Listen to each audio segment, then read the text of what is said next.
The name of Guy Fawkes is most likely very familiar to you. He is well known for being the main character in the failed Gunpowder Plot, the plot to blow up the English Parliament and assassinate the King, James I.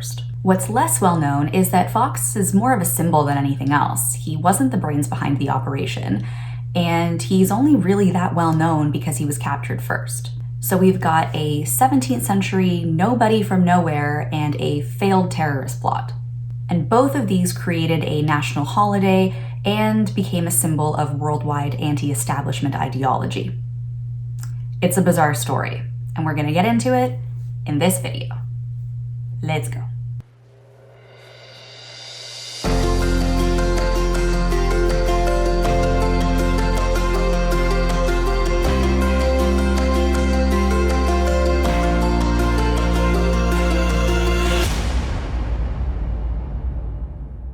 As always, the story starts long before our major event.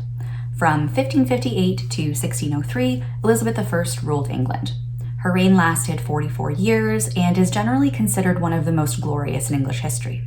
However, English Catholics had a very different experience in Elizabeth's England as they faced oppression, persecution, and accusations of heresy. This Catholic experience would be the catalyst for one of the best well-known events in English history, the failed, foiled, and dangerously misguided Gunpowder Plot. Because of this general atmosphere of suspicion and distrust, most Catholics had learned to keep their heads down and keep to themselves. Most Catholic noblemen led an underground life where they pretended to be Protestant to deflect persecution, while others were known to be Catholic but didn't practice their faith openly. The exceptions to this were two noblemen, Thomas Percy and Robert Catesby, who were out-and-out Catholics and didn't care who knew it.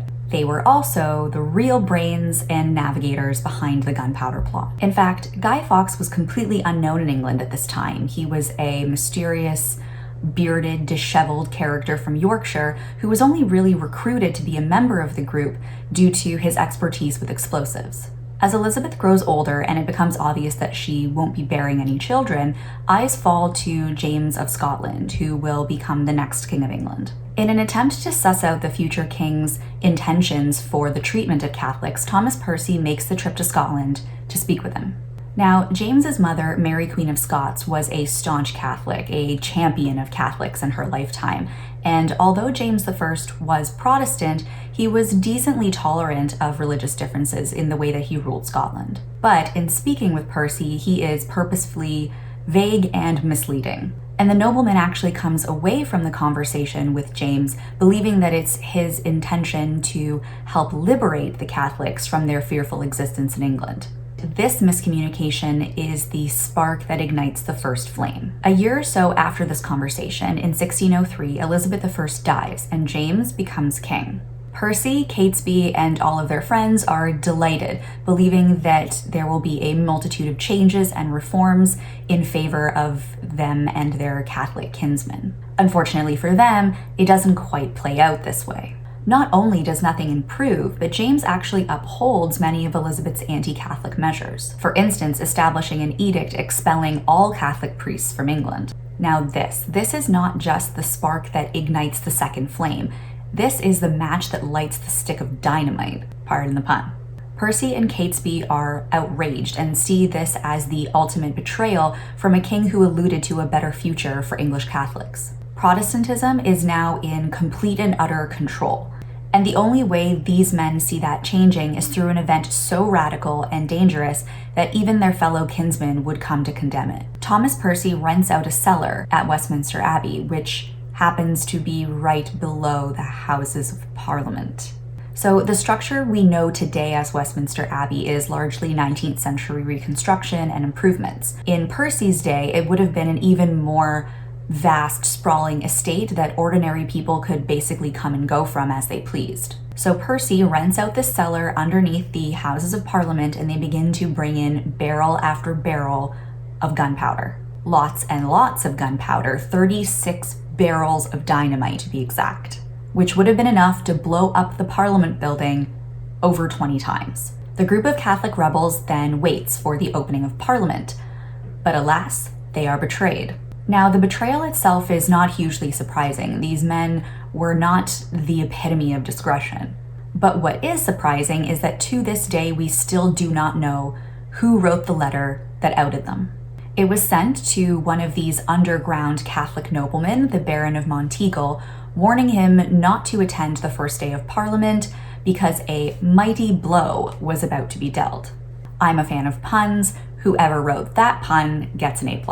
The Baron, in fear of looking like a co-conspirator and knowing that a show of loyalty to the king would eventually benefit him, brings the letter to Robert Cecil, who is the king's secretary. Cecil, a born manipulator and well-known spy master, brings the letter to the king and looks convincingly confused and bewildered about what it could possibly mean. The official version is that James is the first to realize that this mighty blow comment could literally be an explosion, and he orders the entirety of the Parliament building and Westminster Abbey searched. And who do they find sitting next to 36 loaded barrels of dynamite? But Guy Fawkes. It takes about 2 days of torture for Fawkes to give up his co-conspirators' names. And on January 31st, 1606, he is brought to the hanging platform in London. Fawkes, knowing what he's in for, jumps directly off the hanging platform, breaks his neck, and dies instantly. He is still strung up, drawn, and quartered, as was the fate for all guilty of high treason. The story of the Gunpowder Plot, in my mind, is one of the most interesting in English history because of the legacy it left behind. In the UK today, November 5th is a commemoration of the failure of the plot, with parades, parties, and a bonfire night where wooden effigies of Guy Fawkes are lit on fire and left to burn. Children dance around the bonfire and sing a very well-known nursery rhyme called "Remember, Remember the 5th of November." The lyrics in their entirety are written down in the description box, so take a look to get the full feel. The song condemns the plot and the conspirators, ending with the line, "God save the king." On the other hand, the group's anti-government ideology has been celebrated and appropriated by the well-known hacktivist group Anonymous. The V for Vendetta mask, made so widely known by the group and in popular culture today, is actually a depiction of Guy Fawkes, and it's become a universal symbol of rebellion against any and all types of tyranny and perceived oppression. Maybe Percy, Catesby, and Fawkes didn't succeed in their mission to absolutely decimate the English establishment and blow up hundreds of people, but the anti-establishment ideology they believed in certainly remains a relevant and divisive issue in the world today. Talk about a legacy. Thank you so much for watching this video. If you enjoyed it, please do like and subscribe. And also don't forget to click the bell icon down below so you don't miss a thing and you always stay up to date with history. It's not what I wanted to say. Tyranny.